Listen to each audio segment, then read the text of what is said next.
Hello and welcome to My Community is Durham. I'm Mark Sukhnanan. And I'm Morgan Hoffman. Every week, Mark and I venture out into the Durham community to meet your neighbors. The creative, the unsung heroes, and people just like yourself who make the Durham region such a vibrant community to live in. Today, we're at the Frenchman's Bay Yacht Club enjoying Pickering's beautiful waterfront, where dragon boating is just one water sport you can enjoy in your community. We'll meet a group of hookers, yes, the happy hookers. They're avid crocheters who make mats for Haiti earthquake victims. And later, we'll meet with Cliff Standing Ready, who used an age-old healing technique to overcome a devastating childhood. What do you get when you take a really long boat, invite 20 people on board, and then get them to do the work for you? Well, that's what dragon boating is all about. And as Matt Hallworth discovered, it takes stamina, teamwork, and a love for the open waters. Paddles up. Take it away. Elbow leads to the catch. Elbow's gotta lead. Dragon boating is an enduring way to push your body to the limit. 7-year veteran Robert Hall claims starting out as a challenge, but not an impossibility. Should be a challenge, but I mean an unsurmountable challenge, no. You start off in a boat that's a bunch of new people, you'll be coached, and it's not scary. It's you know, you trip and you fall when you first start to walk, and then you no time at all you're running. So it's the same here. You'll feel a bit awkward for the first few sessions, and after that you're on your own. You're going. You're having fun. The team's a fantastic team, and there's so little politics, and there's good camaraderie. I mean, the Pickering Dragon Boat Club, PDBC for short, is a fantastic group to be with. Paddles up. Take it away. If you ask Adrienne Jameson, a fitness instructor, she'll tell you it's not as intimidating as it may seem. The very first night I came out, I went out on the rookie boat, and I went for the hour of orientation, and I thought, I stayed in with everybody. I didn't stick out. And then after the hour of practice over, the team was lining up and there was an empty seat, and I jumped on the empty seat. And the first practice I was doing laps of the bay. I was exhausted, mind you. My arms were falling off, but I lasted, and I thought, I did it. And I was so pleased with myself. And then every practice just got easier and easier in terms of you fit in with the team, you learn the basics, and it's just a wonderful activity. It is very intensive, but you don't have the pounding that you have when you're running or jogging. It's more friendly on your knees and your joints. You do rotate to one side, but I say it's no impact. It's not low intensity. It's a fantastic workout. You use a lot of upper body, but you're also using your legs when you drive off the footboards. You're using rotators, you're using abdominals. It's a thorough workout. I think we work really hard off season. We work year round. When we're not on the water, we're in the gym. And I think the intensity is you want to earn your seat on the boat, so you know that you can't afford to slack off during the winter months. You have to hit the gym, and you have to hit the endurance machines, and you have to really work out. Should be accelerate to your hip. Andrea Ratha has been involved with dragon boating since grade 9. Her favorite part is working with others. There's this team dynamic because they're such big teams and you've got 22 people working together in the same boat. It's this whole different dynamic than, let's say, taking out a kayak or taking out a canoe with 1 or 2 people or by yourself, where your team depends on you to show up to practice, and it's fun because there are so many people where it's that much more fun going out in a group of 5 or 6 than it is just going out with one person, right? I think because we're like-minded, the particular crew that we're on, we're driven, we're very competitive. We all have different backgrounds, but the focus is the same. We want to win, and we want to work as cohesively as possible to get that boat moving as fast as possible. And it's awesome when we race against the younger crews and do really well. Lead with your elbows, Steve. I've always been into sports, and I was a fitness instructor, high impact type person, but after doing that for numerous years and injuries, I wanted something no impact. And I just walked down here one night, saw them on the water, and thought I could do that. So I gave it a try, loved it, and I've been doing it ever since.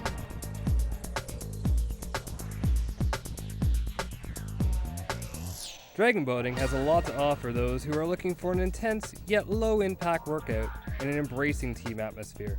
Lead with your elbows and row your way to personal satisfaction. Wow, dragon boating seems like a very synchronized sport. What do you think, Morgan? We can try it out? I think I could handle it. I highly doubt that. Okay, Mark. To find out more, visit the Pickering Dragon Boat at pdbc.dreamhosters.com. Coming up next, hookers for a cause.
Hearing aids and reading lips is how Drew Mastromartino communicated with others. Growing up in the Durham region, his greatest challenge was learning how to live in a hearing world. University is full of opportunities for new friends and new careers. Drew Mastromartino is enjoying every moment as a first-year student, but school wasn't always this easy. Drew's parents would have to make a difficult decision. When I was a year old, they found out that I was deaf, and they were faced with two choices of whether to either send me to a deaf school or to a hearing school. And from there, they decided that they wanted me to go to a hearing school because they felt that growing up, I could have the opportunity to operate in a hearing society. During the early years of school, Drew had to overcome many challenges.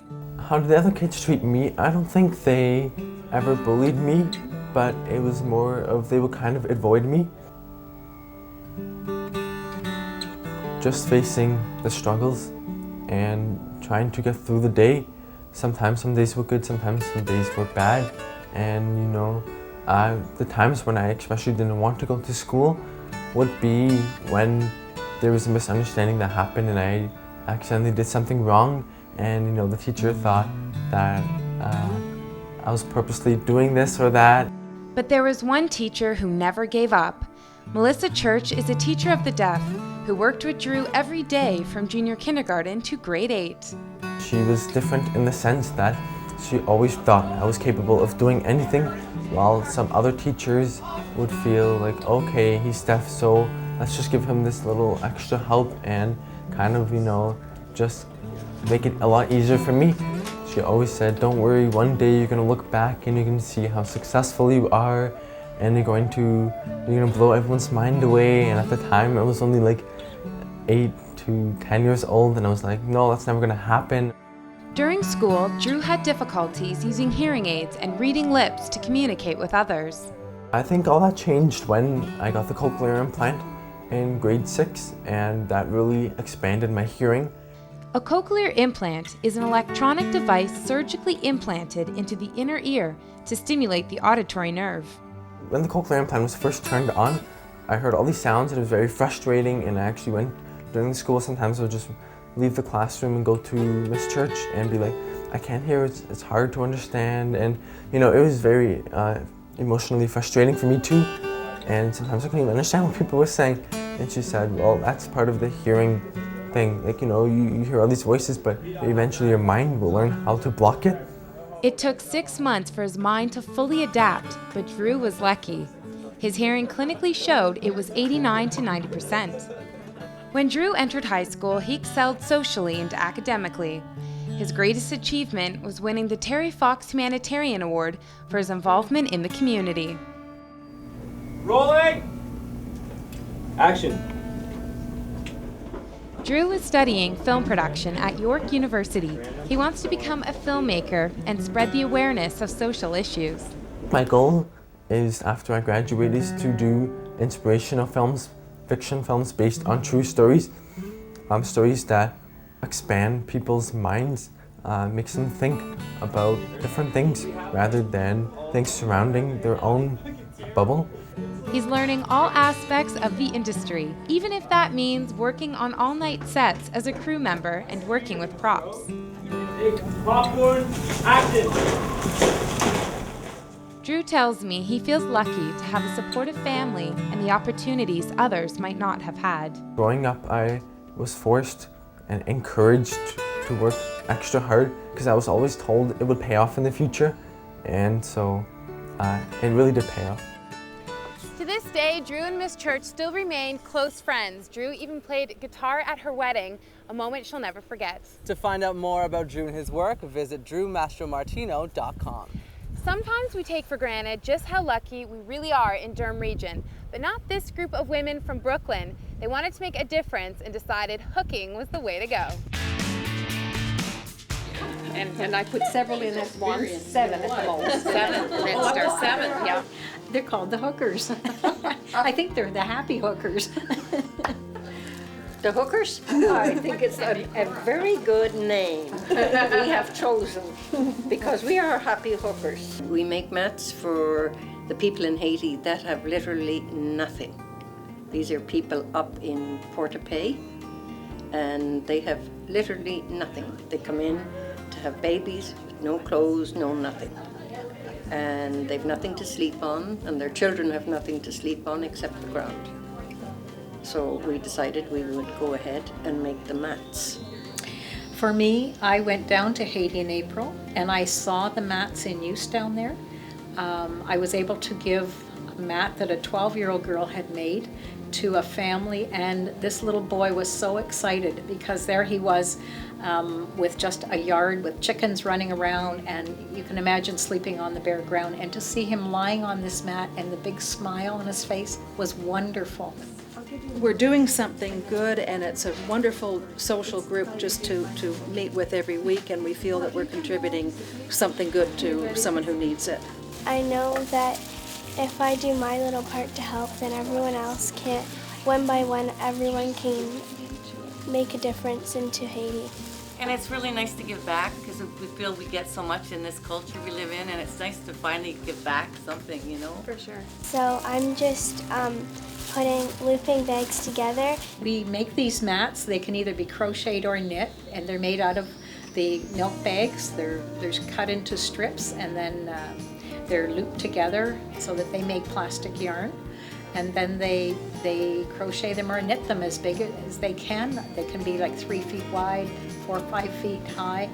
But I mean, those who can't handle a large one can even do a small one, and that'd be good for little children. But larger the better, because you can put 3 or 4 children on a large mat, and then they're good for an adult or an older child. You take your hook, and let's pretend that we have one of those chains that I just did, and you go down into the chain and you pull the hook through once, you go down under the thread, you pull the hook through 2 times, then you pull, go down again, wrap around and come through 3 times, only this time you come through the 2 loops, and there's a whole stitch. I have lost count how many mats we've made because every time we send merchandise to Haiti, then we send the mats with them. The bigger the mats that we make, more children can sleep on them. I think it's exciting to know that these mats are recycling milk bags that would go into the landfill site. So we are looking after our own environment. I think if people could realize that what we have, we need to share. These people have so little and we have so much. We throw away. We are a throwaway society.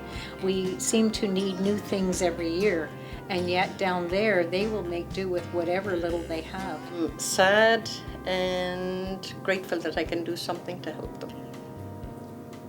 Very sad that we have so much that we throw out and they have nothing. Not even the clothes on their back. We have to send those too.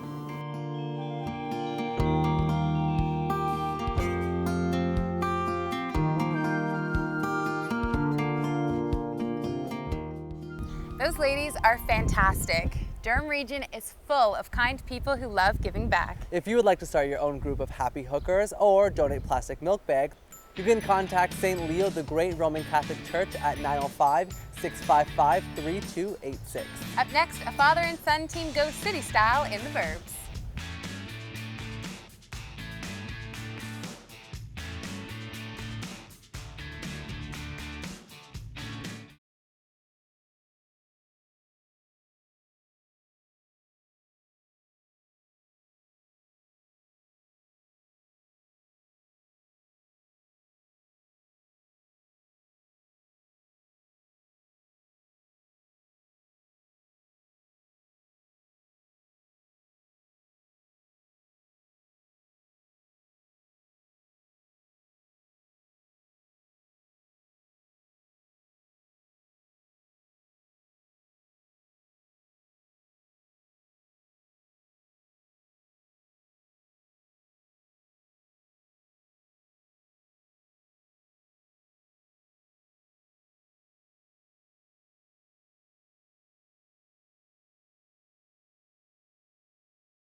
Childhood is supposed to be fun and safe. For Cliff Standing Ready, it was the complete opposite. As a child, Cliff attended a native school. It was a devastating experience that followed him into adulthood. But this Oshawa resident found a way to overcome his past through traditional native healing. Let's take a look.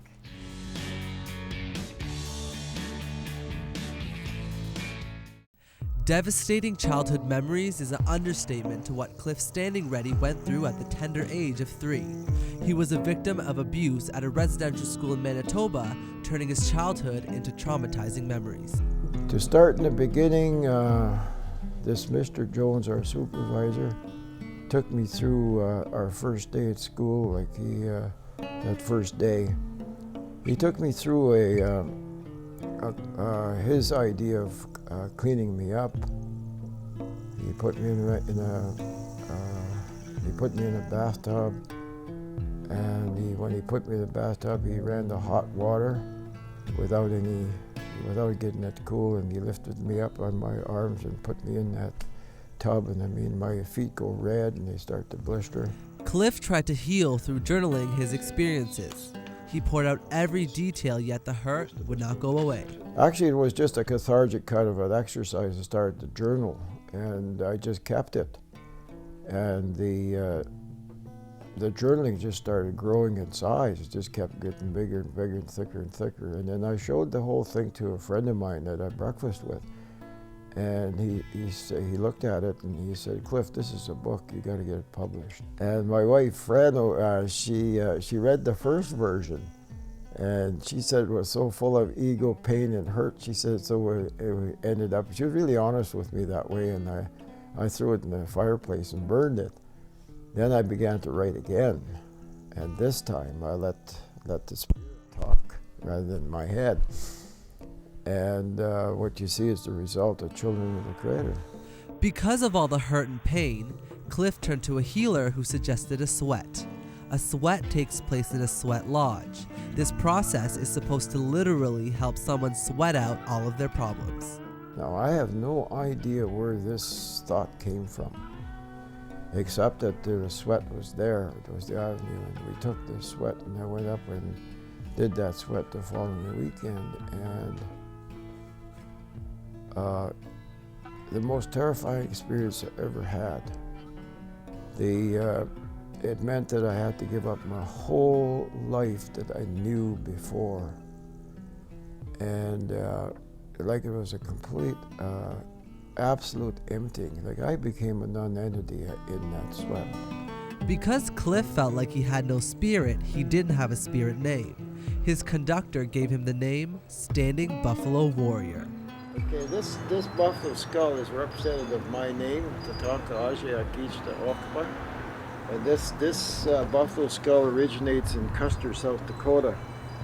And on here has been painted the morning star in the 4 different cardinal directions: west, north, east, and south.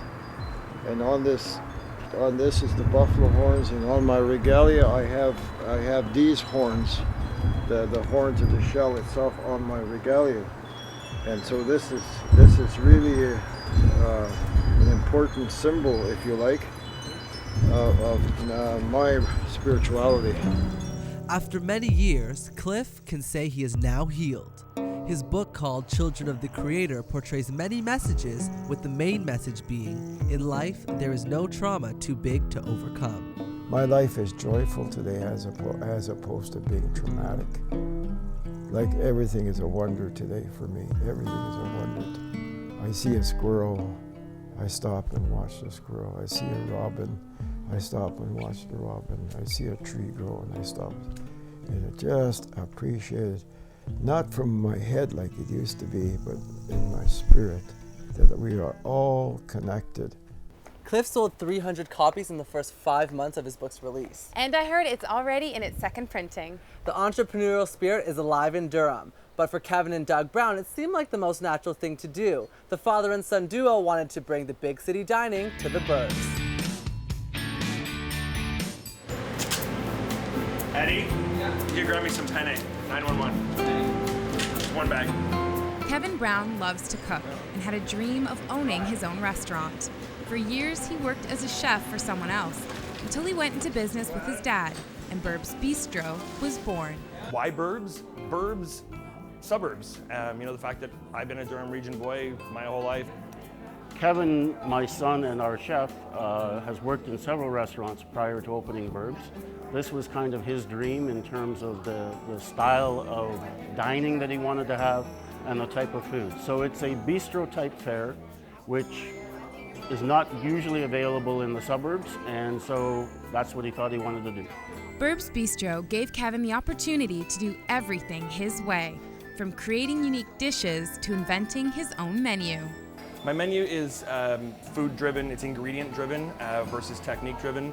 It's all about taking the best quality ingredients I can find, that I can source, that I can get my hands on, treating them very simply, let them stand on their own and let the flavors come through rather than, clouding them up with having a million different ingredients in one dish. Most of my recipes are 10 ingredients or less. So it's really all about taking the best quality ingredients I can find. Yeah, I use poached egg in a lot of stuff. I love it especially with fish because as you crack into the egg, it almost forms like a sauce for the fish. So I'll get you to crack that. Oh, okay. I'll just get this out of your way. So I'm just gonna crack it right into the crack boiling it right water. into the pot. Yep. Okay, all right, I can do this. No shells. Yeah, no shells allowed. Just like that? Okay. Perfect. Kevin's impressed. Excellent. Good job. Okay. Not only are ingredients important to Kevin, but buying local is too. We also deal a lot with local people. I've got a buddy of mine, Alan Murdoch, that I buy everything he grows. He's an organic farmer out of Bowmanville, and I buy everything he grows during our growing season. So, we do what we can to support, the local farmers and local people. We've got some of our own handmade ricotta gnocchi. These are little pasta dumplings made with ricotta cheese and lemon and Parmigiano Reggiano. And you said handmade. Yeah, they're absolutely handmade. Everything we make here, we make in-house from scratch. We bake our own bread, we make our own desserts. Your own bread? We do all of that kind of stuff. So we're just gonna let our gnocchi kind of saute down a little bit here. We want to get a nice little crispy skin around the outside of them. So you're gonna get that nice crispiness on the outside and a beautiful tender gnocchi on the inside. I'm excited already. Looks good. So the next element is our sauce. We're gonna do a little tomato vinaigrette. Okay. So we're gonna take some of our homemade tomato sauce. Okay. Again, a little bit of olive oil, sort of building our vinaigrette in the pan. I've got a little bit of sherry vinegar. Is there any secrets for the tomato sauce? Anything we'd like to know? Or? Well, not that I can share. Sometimes it isn't easy to work with family, but this father and son team have it down to a science. Actually, it's kind of funny. When we first said we were going to open a restaurant together, people were sort of, really? Actually, it's worked out really, really well.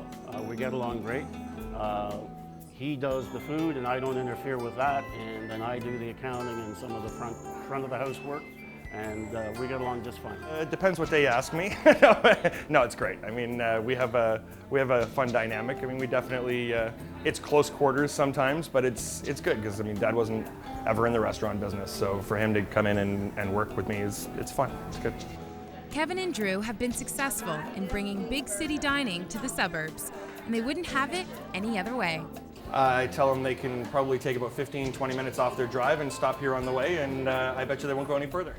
It's so great when a restaurant searches out produce from local farmers. Bird's Bistro is located at 1900 Dixie Road North in Pickering. For more information about My Community is Durham, please visit rogerstv.com.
Mark, have you ever been on a boat before? Honestly, I never have, and you driving is making me really nervous. What? You can trust me. Yeah. On average, there's over 150 boats that dock here at the Frenchman's Bay Marina. And out of those 150 boats, we were invited aboard El Capitano. Ivy and her husband Michelle have owned their boat for 18 years and live on it year-round. Going as far as Montreal. I mean, what a life. I'd say. Thank you for joining us today. I'm Morgan Hoffman. I'm Mark Supinanen, and My Community is Durham. My community is Durham too. So hold the wheel, hold the wheel. I've got it.